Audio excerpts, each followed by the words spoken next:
기도를 못할 만큼 말이 막힐 때 아침 4가지 기도로 삶을 바꿔라. 솔직히 고백하겠습니다. 저도 목사인데 무릎 꿇고 기도하려다가 입이 떨어지지 않는 날들이 있습니다. 몇 년 전 어느 겨울 새벽 기도를 인도해야 하는데 정작 제 입에서는 아무 말도 나오지 않았습니다. 하나님, 이 한마디조차 목에 걸려서 한참을 무릎 꿇고 앉아만 있었습니다. 성도님들이 곧 들어올 시간인데 기도를 인도해야 하는 목사가 기도를 할 수 없다니. 그 순간 저는 깨달았습니다. 기도가 막히는 것은 믿음이 없어서가 아니라는 것을요.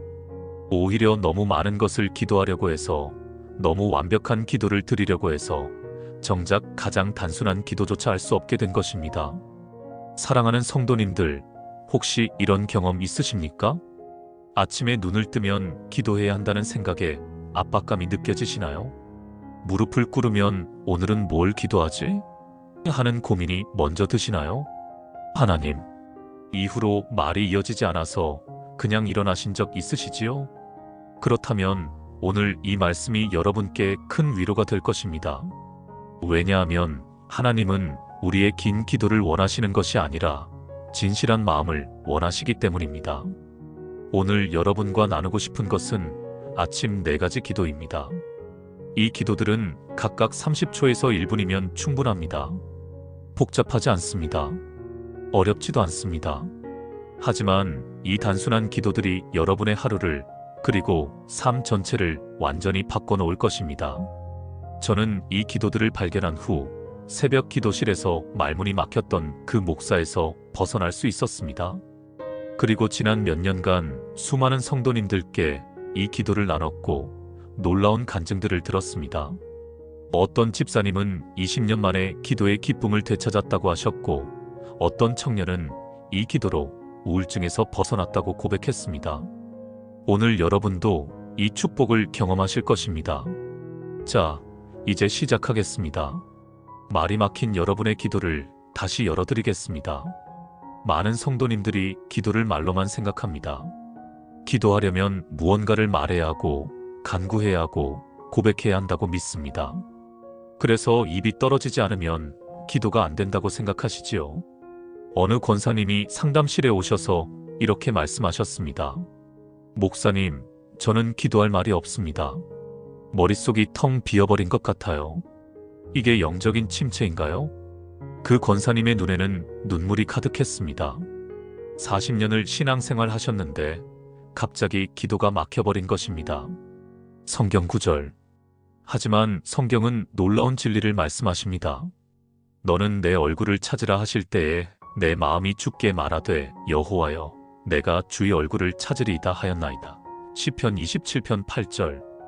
이 구절에서 중요한 것은 말이 아니라 찾음입니다. 찾으리이다라는 고백은 긴 기도가 아니라 하나님을 향한 단순한 방향 전환입니다. 또한 창세기 2장 7절은 이렇게 말씀합니다.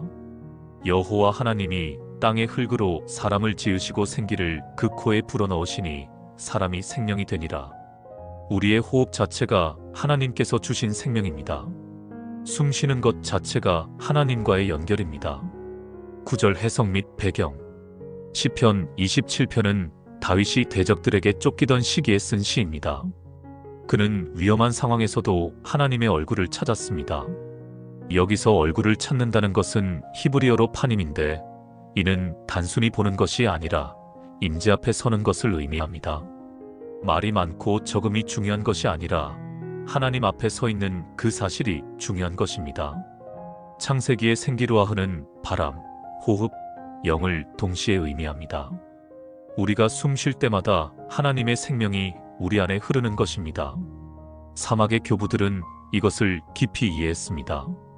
그들은 주 예수 그리스도여 저를 불쌍히 여기소서라는 짧은 기도를 호흡에 맞춰 반복했습니다.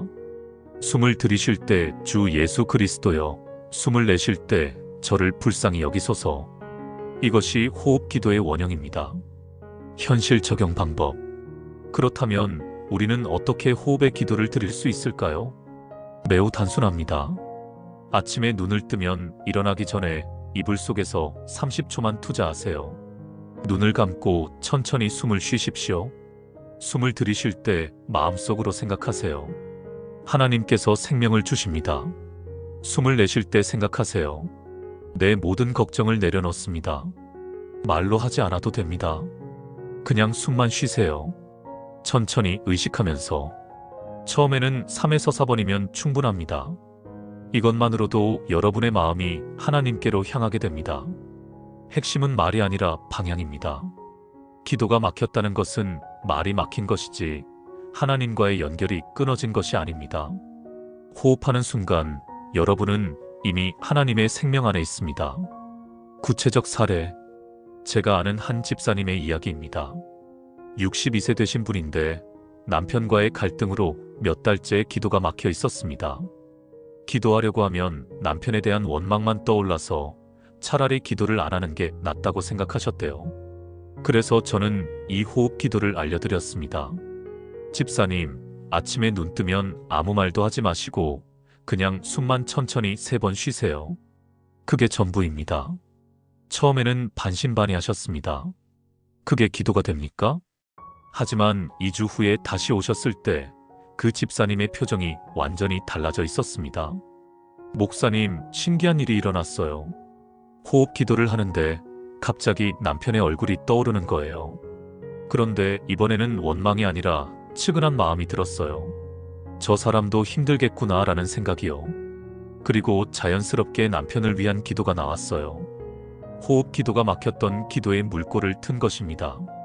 말이 막혔을 때 억지로 말을 만들려고 하지 마십시오. 그냥 숨만 쉬세요. 하나님께서 그 호흡을 통해 여러분의 영혼에 말씀하실 것입니다. 격려 및 다음 연결. 사랑하는 성도님들, 이것이 첫 번째 기도입니다. 너무 단순해서 기도 같지 않다고요? 그렇습니다. 단순합니다. 하지만 이 단순함이 바로 기도의 본질입니다. 하나님과 연결되는 것, 그것이 기도입니다. 호흡 기도로 하나님과의 연결을 확인했다면 이제 두 번째 기도로 나아갈 준비가 되었습니다. 두 번째 기도는 우리의 시선을 완전히 바꿔놓을 것입니다. 많은 성도님들이 감사 기도를 부담스러워합니다. 왜냐하면 감사할 것이 없다고 느끼기 때문입니다. 특히 힘든 시기를 지나고 있을 때 무엇을 감사해야 하나 하는 생각에 오히려 죄책감만 느낍니다. 어떤 권사님은 이렇게 말씀하셨습니다. 목사님, 남들은 감사 제목이 많다는데 저는 감사할 게 하나도 없어요. 건강도 안 좋고 자식들도 걱정이고 경제도 어렵고 이런 상황에서 어떻게 감사합니까? 이 질문 뒤에는 깊은 좌절이 숨어 있었습니다. 감사해야 한다는 것은 아는데 감사할 수 없는 자신에 대한 자책감이 있었던 것입니다. 성경 구절. 그러나 성경은 우리에게 이렇게 말씀하십니다. 범사에 감사하라. 이것이 그리스도 예수 안에서 너희를 향하신 하나님의 뜻이니라. 데살로니가전서 5장 18절. 여기서 중요한 단어는 범사에입니다. 헬라어로 엔 판티인데 이는 모든 상황 가운데서라는 뜻입니다. 모든 것을 위해 감사하라는 것이 아니라 모든 상황 가운데서 감사할 것을 찾으라는 의미입니다. 또한 시편 기자는 이렇게 노래합니다. 내 영혼아 여호와를 송축하라. 그의 모든 은택을 잊지 말지어다. 시편 103편 2절. 모든 은택이라고 했지만 실제로 시편 기자는 구체적인 은택들을 하나하나 열거합니다. 구절 해석 및 배경. 데살로니가 교회는 극심한 핍박을 받고 있었습니다. 사도 바울도 그곳에서 쫓겨났고 성도들은 재산을 빼앗기고 생명의 위협을 받았습니다. 그런 상황에서 범사에 감사하라는 말씀은 현실 도피가 아니었습니다. 오히려 고난 가운데서도 하나님의 선하심을 발견하라는 영적 훈련이었습니다. 시편 103편도 마찬가지입니다. 다윗은 모든 것이 좋아서 감사한 것이 아니라 의식적으로 하나님의 은혜를 세어가며 감사를 훈련했습니다. 내 영혼아라고 자신에게 말하는 것을 보십시오. 이것은 감사가 자동으로 나오는 것이 아니라 의지적인 선택임을 보여줍니다. 초대교회 교부 요한 크리소스톰은 이렇게 말했습니다. 감사는 모든 것을 가진 자의 특권이 아니라 무엇이든 하나를 볼 수 있는 자의 은혜다. 현실 적용 방법. 그렇다면 어떻게 감사 기도를 드릴까요? 핵심은 딱 한 가지입니다. 많은 것을 감사하려고 하지 마십시오. 아침에 눈을 뜨면 호흡 기도를 마친 후에 딱 한 가지만 찾으세요. 오늘 하나님께서 내게 주신 선물이 무엇일까? 그것은 아주 작은 것일 수 있습니다. 따뜻한 이불, 창문으로 들어오는 햇살, 어젯밤 편안한 잠, 아침에 마실 물 한 잔. 너무 작아서 감사 제목이 아닌 것 같다고요? 아닙니다. 하나님은 작은 것을 통해 말씀하십니다. 딱 한 가지를 정했다면 이렇게 기도하세요. 하나님 아버지, 오늘 구체적인 것을 주셔서 감사합니다. 이것으로 끝입니다. 30초면 충분합니다. 중요한 것은 진심입니다. 10가지를 형식적으로 감사하는 것보다 한 가지를 진심으로 감사하는 것이 더 큽니다. 구체적 사례. 제가 상담했던 한 집사님의 간증입니다. 58세 집사님인데 남편이 사업 실패로 빚을 지고 두 아들은 취업이 안 되어 집에만 있는 상황이었습니다.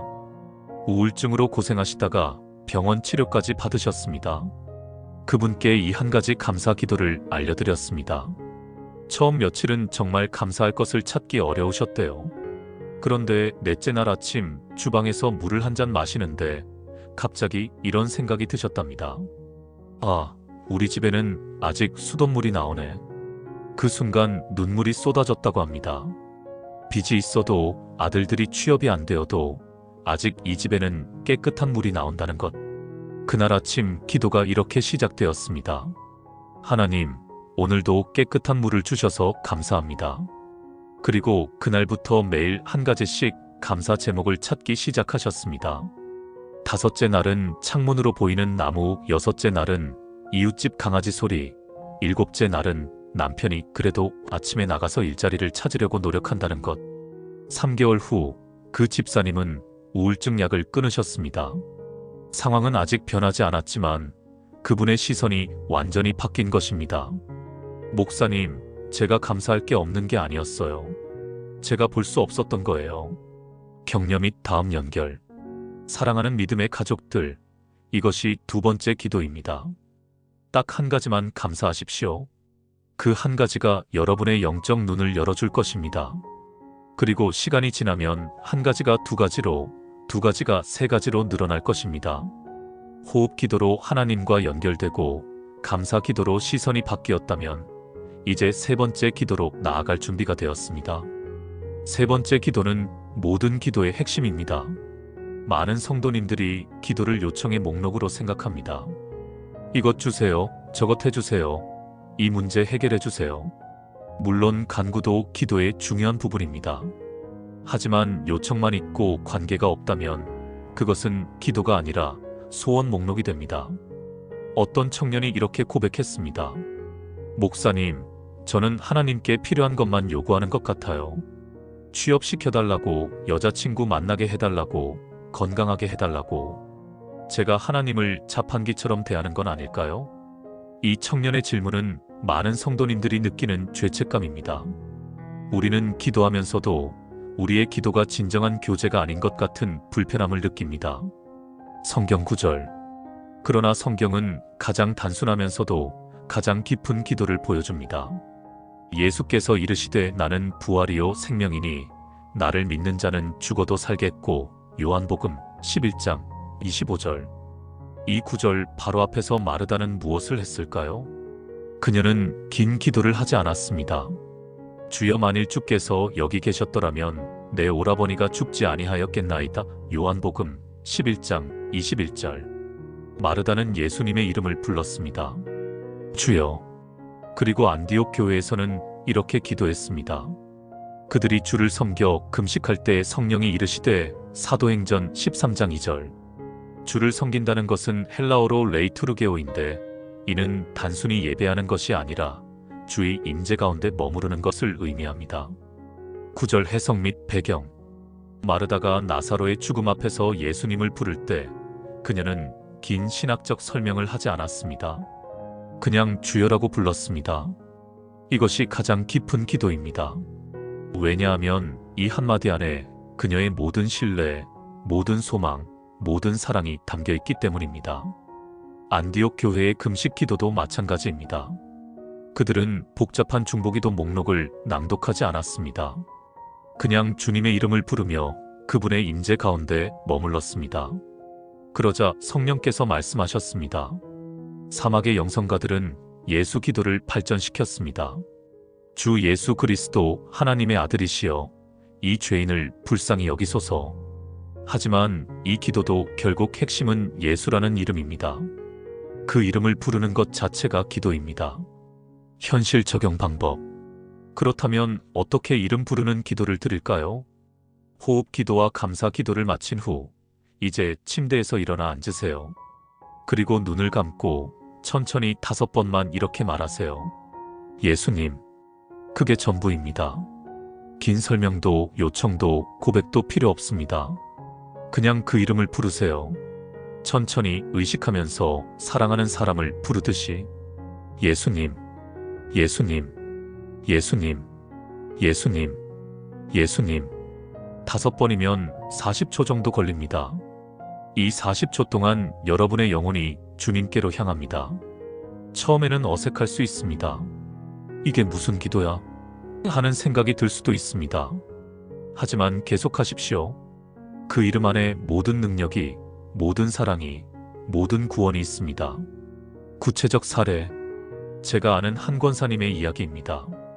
71세 되신 분인데 남편을 간암으로 떠나보낸 지 6개월이 되었습니다. 50년을 함께 산 남편이 떠난 후 그 권사님은 완전히 무너졌습니다. 기도를 하려고 해도 눈물만 나오고 성경을 펴도 글자가 보이지 않았습니다. 교회도 나오지 못하고 집에만 계셨습니다. 신방을 갔을 때 그 권사님은 이렇게 말씀하셨습니다. 목사님, 기도가 안 돼요. 기도하려고 하면 남편 생각만 나고 하나님 왜 그러셨어요?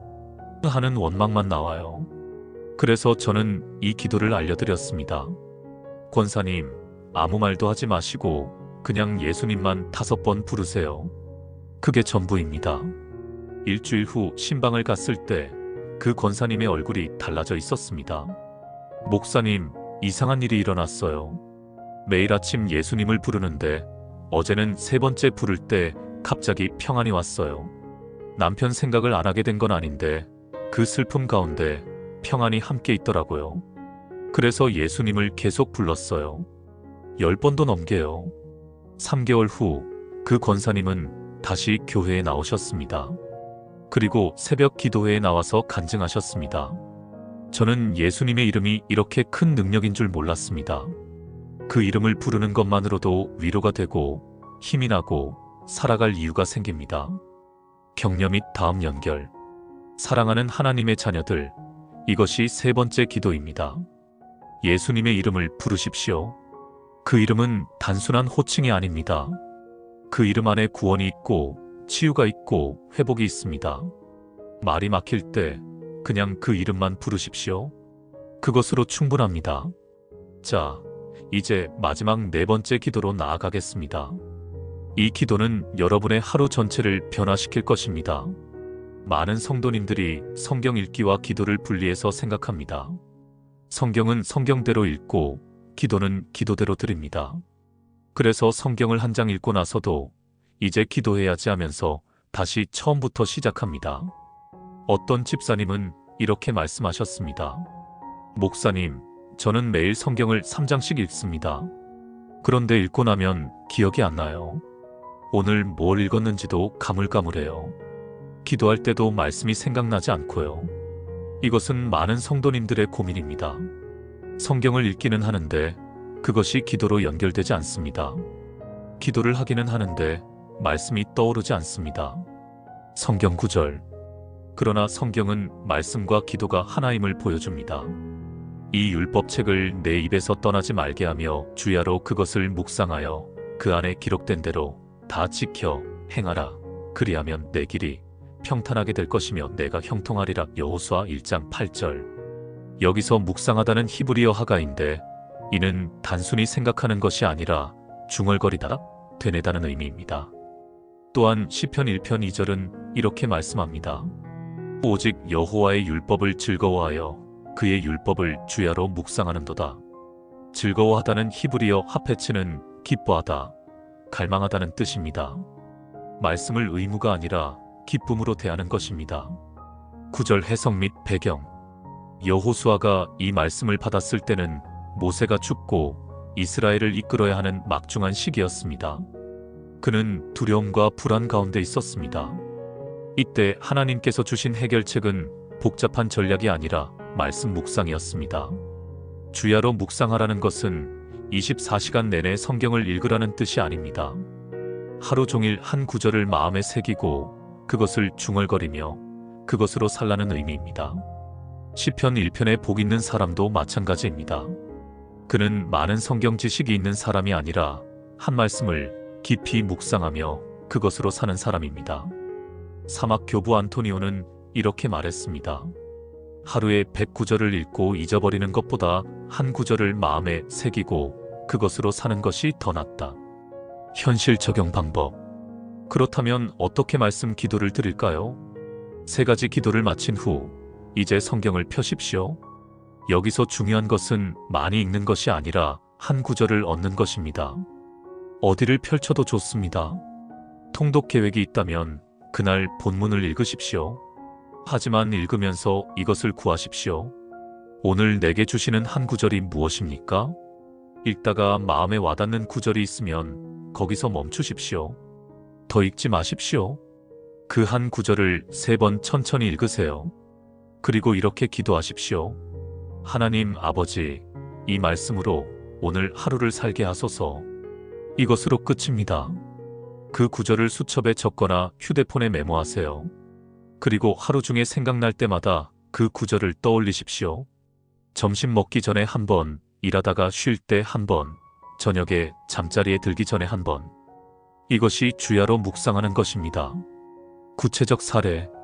제가 상담했던 한 청년의 이야기입니다. 32세 청년인데 취업 준비 5년째였습니다. 매일 자기소개서를 쓰고 면접을 보지만 계속 떨어졌습니다. 우울증과 불안증으로 고생하고 있었습니다. 그 청년에게 이 말씀 기도를 알려줬습니다.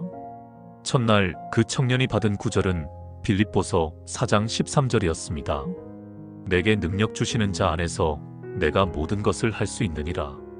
그 청년은 이 구절을 휴대폰 배경화면으로 설정했습니다. 그리고 하루 종일 이 말씀을 묵상했습니다. 면접 가기 전에도, 면접실 앞에서 기다릴 때도 내게 능력 주시는 자 안에서 하고 중얼거렸습니다. 2주 후 그 청년이 다시 왔을 때 얼굴이 환해져 있었습니다. 목사님, 합격했어요. 물론 기뻤지만 더 중요한 것은 그 다음 말이었습니다. 근데 목사님, 더 신기한 건요. 합격하기 전부터 이미 평안했어요. 매일 아침 말씀을 받고 그 말씀으로 하루를 사니까 결과가 어떻게 나올지 궁금하지 않더라고요. 하나님이 함께 하신다는 확신이 있었어요. 그 청년은 직장에 다니는 지금도 매일 아침 한 구절을 받는 말씀 기도를 계속하고 있습니다. 격려 및 다음 연결. 사랑하는 성도님들, 이것이 4번째 기도입니다. 한 구절로 하루를 사십시오. 100구절을 흘려듣는 것보다 한 구절을 붙잡고 사는 것이 더 큽니다. 그 한 구절이 여러분의 방패가 되고 검이 되고 등불이 될 것입니다. 자, 이제 4가지 기도를 모두 나눴습니다. 하지만 여러분께 더 나눠드리고 싶은 것이 있습니다. 이 기도들을 어떻게 실천하고 어떻게 지속하며 어떤 변화를 경험할 것인가에 대한 실제적인 지혜입니다. 많은 성도님들이 좋은 기도 방법을 배워도 며칠 못 가서 포기합니다. 왜 그럴까요? 순서와 구조가 없기 때문입니다. 어떤 권사님은 이렇게 말씀하셨습니다. 목사님, 새벽마다 기도하겠다고 결심하는데 사흘만 지나면 흐지부지 돼요. 처음에는 열심히 하다가 점점 시간이 길어지고 부담스러워지고 결국 안 하게 돼요. 이것은 구조의 문제입니다. 아무리 좋은 내용이라도 구조가 없으면 오래가지 못합니다. 반대로 단순한 구조라도 명확하면 습관이 됩니다. 성경 구절. 성경은 순서의 중요성을 보여줍니다. 내가 주께 부르짖음에 주께서 내게 응답하시고 시편 120편 1절. 부르짖음이 먼저이고 응답이 그 다음입니다. 또한 주기도문을 보십시오. 그러므로 너희는 이렇게 기도하라. 하늘에 계신 우리 아버지여, 이름이 거룩히 여김을 받으시오며 나라가 임하시오며 뜻이 하늘에서 이루어진 것 같이 땅에서도 이루어지이다. 마태복음 6장 9에서 10절. 예수님께서 가르치신 기도에도 명확한 순서가 있습니다. 먼저 하나님을 부르고 아버지여, 그분의 이름을 높이고 거룩히 여김, 그분의 나라와 뜻을 구합니다. 요청은 그 다음입니다. 9절 해석 및 배경. 시편 120편부터 134편까지는 성전에 올라가는 노래입니다. 이스라엘 백성이 예루살렘 성전으로 순례를 갈 때 부르던 시편들입니다. 각 시편마다 순서가 있습니다. 처음에는 부르짖음과 탄식으로 시작하지만 점차 찬양과 감사로 나아가고 마지막에는 축복으로 끝납니다. 이것은 기도에도 영적인 여정이 있음을 보여줍니다. 주기도문도 마찬가지입니다. 예수님은 단순히 기도의 내용만이 아니라 기도의 순서를 가르치셨습니다. 먼저 하나님께 집중하고 하늘에 계신 우리 아버지, 그분을 높이고 이름이 거룩히 그분의 뜻을 구합니다. 나라가 임하시오며. 이것이 영적 중심을 잡는 순서입니다. 그 다음에야 우리의 필요를 아뢰는 것입니다. 현실 적용 방법. 그렇다면 우리의 4가지 아침 기도는 왜 이 순서일까요? 첫째, 호흡 기도로 하나님과 연결됩니다. 이것은 관계의 회복입니다. 말하기 전에 먼저 존재하는 것, 하나님 앞에 서는 것입니다. 둘째, 감사 기도로 시선을 바꿉니다. 이것은 관점의 전환입니다. 불평과 염려에서 감사와 인식으로 이동하는 것입니다. 셋째, 이름 부르는 기도로 주님께 집중합니다. 이것은 관계의 심화입니다. 요청 이전에 그분 자체를 갈망하는 것입니다. 넷째, 말씀 기도로 하루를 준비합니다. 이것은 삶으로의 적용입니다. 기도실에서의 경험을 일상으로 가져가는 것입니다. 이 순서를 바꾸면 어떻게 될까요? 만약 말씀 기도를 먼저 한다면 아직 마음이 준비되지 않은 상태에서 말씀을 읽게 됩니다. 만약 감사 기도를 건너뛰고 이름 부르는 기도를 한다면 부정적 시선을 가진 채로 주님을 부르게 됩니다. 순서가 중요한 이유는 각 단계가 다음 단계를 준비하기 때문입니다. 구체적 사례. 제가 아는 한 집사님의 경험입니다. 55세 집사님인데 여러 기도 방법을 시도했지만 항상 작심삼일이었습니다. 이 4가지 기도를 알려드렸을 때도 처음에는 순서를 무시하고 자기 방식대로 했습니다. 목사님, 저는 성경부터 읽고 싶어요. 그래서 말씀 기도를 먼저 하고 그 다음에 나머지를 할래요. 일주일 후 그 집사님이 다시 오셨을 때 이렇게 말씀하셨습니다. 목사님, 안 되더라고요. 성경을 먼저 읽으니까 마음이 산란한 상태에서 읽게 되고 말씀이 잘 안 들어와요. 그래서 순서대로 해봤어요. 호흡 기도로 마음을 진정시키고, 감사 기도로 부정적인 생각을 내려놓고, 이름 부르는 기도로 주님께 집중하니까 그 다음 말씀을 읽을 때 완전히 다르더라고요. 말씀이 살아서 제게 말을 거는 것 같았어요. 3개월 후 그 집사님은 한 번도 빠짐없이 아침 기도를 지키고 계셨습니다. 목사님, 이제는 이 기도 안 하면 하루가 이상해요. 순서가 있으니까 헷갈리지 않고 시간도 5분이면 되니까 부담도 없어요. 격려 및 다음 연결. 사랑하는 믿음의 가족들, 순서를 지키십시오. 호흡, 감사, 이름, 말씀. 이 순서가 여러분의 영혼을 하나님께로 인도할 것입니다. 처음에는 어색하더라도 2주만 지나면 자연스러워집니다. 한 달이 지나면 습관이 됩니다. 이제 6번째로 이 기도가 막힐 때 어떻게 해야 하는지 나누겠습니다. 좋은 기도 방법을 배워도 어느 날 갑자기 다시 막히는 경험을 합니다. 어제까지 잘 되던 기도가 오늘은 왜인지 입이 떨어지지 않습니다. 어떤 청년이 이렇게 물었습니다. 목사님, 4가지 기도를 한 달째 잘하고 있었는데 오늘 아침에 갑자기 호흡 기도조차 하기 싫더라고요. 이게 영적 침체인가요? 이것은 자연스러운 현상입니다. 신앙생활에는 산과 골짜기가 있습니다. 문제는 골짜기에 있을 때 어떻게 대처하느냐입니다. 성경 구절. 성경은 이런 순간에 대해 말씀하십니다. 내가 산을 향하여 눈을 들리라. 나의 도움이 어디서 올까? 나의 도움은 천지를 지으신 여호와에게서로다. 시편 121편 1에서 2절. 눈을 들리라는 것은 능동적 행동입니다. 도움이 자동으로 오는 것이 아니라 우리가 눈을 들어야 합니다. 또한 야고보서는 이렇게 말씀합니다. 그러므로 하나님께 복종할지어다. 마귀를 대적하라. 그리하면 너희를 피하리라. 야고보서 4장 7절. 영적 전쟁에서 우리의 역할이 있습니다. 복종하고 대적하는 것입니다. 구절 해석 및 배경. 시편 121편은 순례자들이 예루살렘으로 올라가다가 지치고 낙심할 때 부르던 노래입니다. 길은 험하고 산은 높고 몸은 피곤합니다. 이때 그들은 자기 감정에만 집중하지 않았습니다. 눈을 들어 도움이 어디서 오는지 확인했습니다. 야고보서 4장의 배경은 초대교회 성도들 사이의 다툼과 시기입니다. 그들도 영적으로 힘든 시기를 겪고 있었습니다. 야고보는 그 해결책으로 복종과 대적을 제시합니다. 복종은 수동적 굴복이 아니라 능동적 선택입니다. 대적도 마찬가지로 적극적 저항입니다. 현실 적용 방법. 그렇다면 4가지 기도가 다시 막힐 때 어떻게 해야 할까요? 첫째, 일단 시작하십시오. 느낌을 기다리지 마십시오.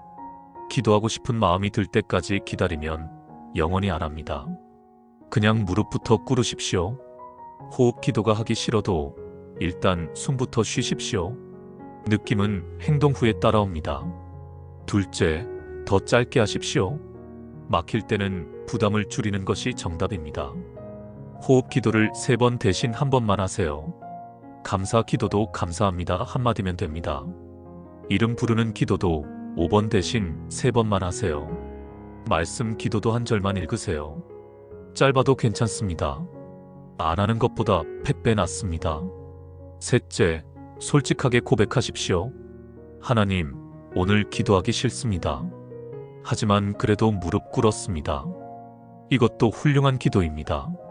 하나님은 우리의 솔직함을 기뻐하십니다. 넷째, 다시 시작하십시오. 어제 못했다고 자책하지 마십시오. 오늘부터 다시 시작하면 됩니다. 신앙은 완벽함의 경주가 아니라 끈기의 경주입니다. 구체적 사례. 제가 상담했던 한 권사님의 이야기입니다. 64세 권사님인데 4가지 아침 기도를 6개월째 하고 계셨습니다. 그런데 어느 날 며느리와 큰 다툼이 있었습니다. 그날 밤부터 기도가 막혔습니다.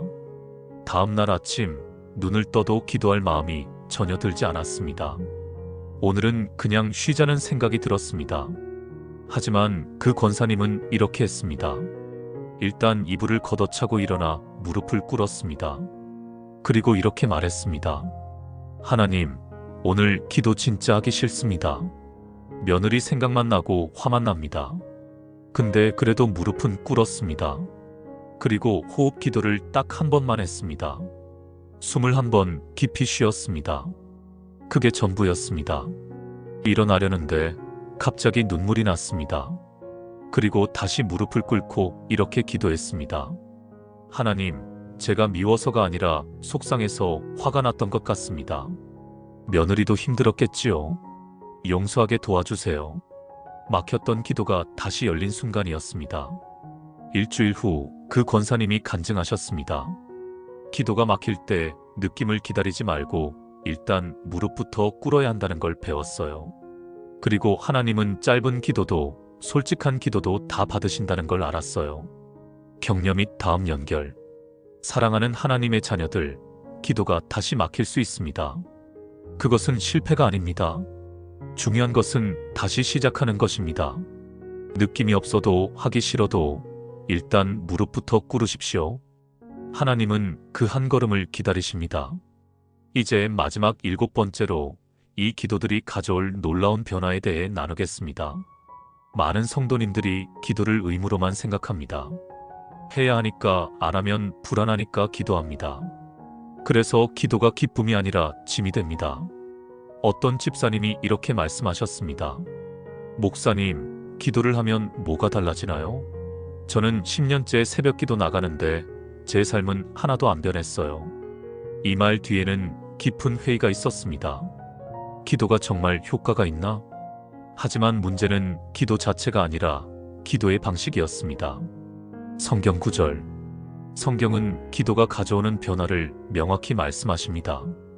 너희 안에 이 마음을 품으라 곧 그리스도 예수의 마음이니. 빌립보서 2장 5절. 기도의 목적은 상황의 변화가 아니라 마음의 변화입니다. 그리스도의 마음을 품는 것입니다. 또한 로마서는 이렇게 말씀합니다. 너희는 이 세대를 본받지 말고 오직 마음을 새롭게 함으로 변화를 받아 하나님의 선하시고 기뻐하시고 온전하신 뜻이 무엇인지 분별하도록 하라. 로마서 12장 2절. 변화는 마음을 새롭게 함으로 시작됩니다. 구절 해석 및 배경.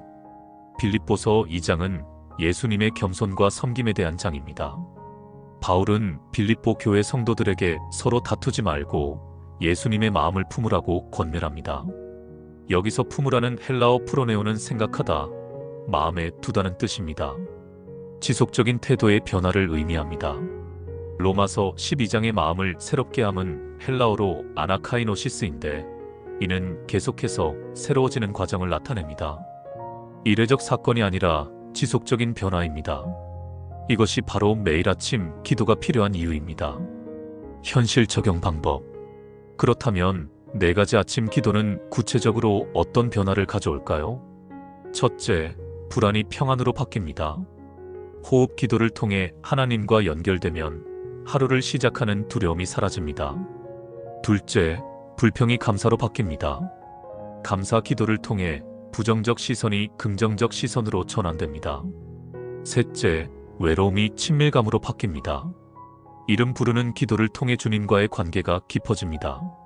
넷째, 방황이 방향으로 바뀝니다. 말씀 기도를 통해 하루의 목적과 의미를 발견합니다. 다섯째, 조급함이 인내로 바뀝니다. 매일 작은 기도를 반복하면서 빠른 결과보다 과정의 가치를 배웁니다. 여섯째, 고립이 공동체로 바뀝니다. 개인 기도가 깊어지면 자연스럽게 다른 사람들을 위한 중보 기도가 나옵니다.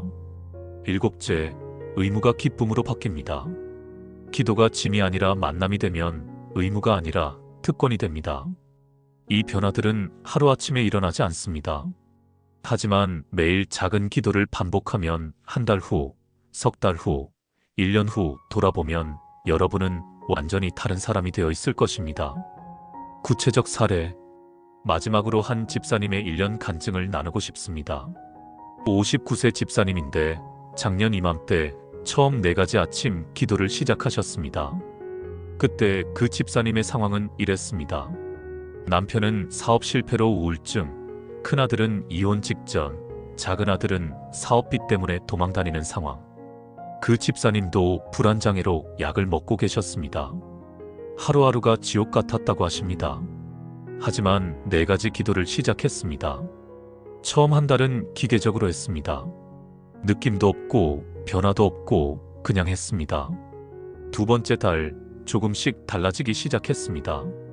아침에 눈 뜨면 가장 먼저 떠오르던 걱정들이 조금 덜 무겁게 느껴졌습니다. 3번째 달 남편을 보는 시선이 바뀌었습니다. 저 사람 때문에 내 인생이 엉망이야 해서 저 사람도 힘들겠구나로. 6번째 달 큰아들이 이혼 위기를 넘겼습니다. 집사님이 며느리에게 먼저 다가가서 사과하고 대화했기 때문입니다. 9번째 달 작은아들이 빚을 정리하고 새로운 일을 시작했습니다. 집사님이 잔소리 대신 격려와 기도로 대했기 때문입니다. 그리고 1년이 지난 지금 남편은 아직 사업을 회복하지 못했습니다. 경제 상황도 여전히 어렵습니다. 하지만 그 집사님은 이렇게 말씀하셨습니다. 목사님, 상황은 크게 안 변했어요. 근데 제가 완전히 변했어요. 예전에는 하루하루가 무거웠는데 이제는 하루하루가 감사해요. 아침에 눈 뜨는 게 두렵지 않아요.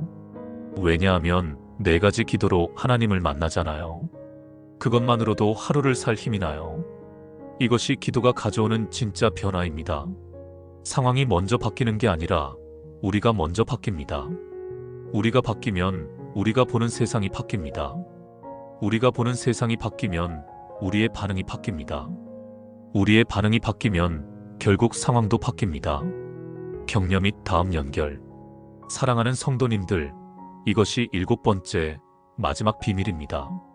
4가지 아침 기도는 여러분의 상황을 바꾸기 위한 것이 아닙니다.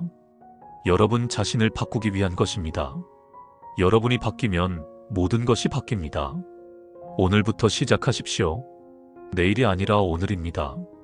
내일 아침이 아니라 오늘 저녁 잠자리에 들기 전에 연습하십시오. 그리고 내일 아침 눈을 뜨는 순간 시작하십시오. 사랑하는 믿음의 가족들, 오늘 우리는 함께 기도의 문을 다시 열었습니다. 말이 막혀 기도할 수 없을 때 이 4가지 아침 기도를 기억하십시오. 첫째, 호흡의 기도로 하나님과 연결되십시오. 말없이 숨 쉬는 것만으로도 하나님의 생명이 여러분 안에 흐릅니다. 둘째, 감사의 기도로 시선을 바꾸십시오. 딱 한 가지만 감사해도 여러분의 하루가 달라집니다. 셋째, 이름 부르는 기도로 주님께 집중하십시오. 예수님이라는 그 이름 안에 모든 능력과 사랑이 있습니다. 넷째, 말씀 기도로 하루를 준비하십시오. 한 구절로 사는 하루가 100구절을 아는 것보다 귀합니다. 이 4가지 기도는 각각 1분이면 충분합니다. 총 4에서 5분이면 됩니다. 하지만 이 짧은 시간이 여러분의 하루를, 여러분의 인생을 완전히 바꿔놓을 것입니다. 처음에는 어색할 수 있습니다. 이게 진짜 기도야? 하는 생각이 들 수도 있습니다. 하지만 2주만 해보십시오. 여러분의 영혼이 이 기도를 갈망하기 시작할 것입니다. 그리고 그런 경험 있으시지요? 이 영상이 도움이 되셨다면 아래 좋아요 버튼을 눌러주시고 같은 고민을 하는 분들을 위해 공유해 주시면 감사하겠습니다. 댓글로 여러분의 기도 간증을 나눠주시면 제가 하나하나 읽고 기도하겠습니다. 구독과 알림 설정도 해두시면 앞으로 더 좋은 말씀으로 찾아뵙겠습니다. 하나님께서 오늘부터 여러분의 아침을 새롭게 하실 것입니다. 더 이상 말이 막혀 기도하지 못하는 날은 없을 것입니다. 왜냐하면 이제 여러분은 4가지 열쇠를 가졌기 때문입니다. 매일 아침 이 열쇠로 기도의 문을 여십시오. 그 문 너머에 하나님께서 여러분을 기다리고 계십니다. 사랑하는 성도님들, 주 안에서 늘 강건하시고 기쁨이 넘치시기를 축복합니다. 하나님께서 여러분과 여러분의 가정에 은혜와 평강을 더하여 주시기를 기도합니다. 오늘도 주님의 이름으로 축복합니다. 샬롬.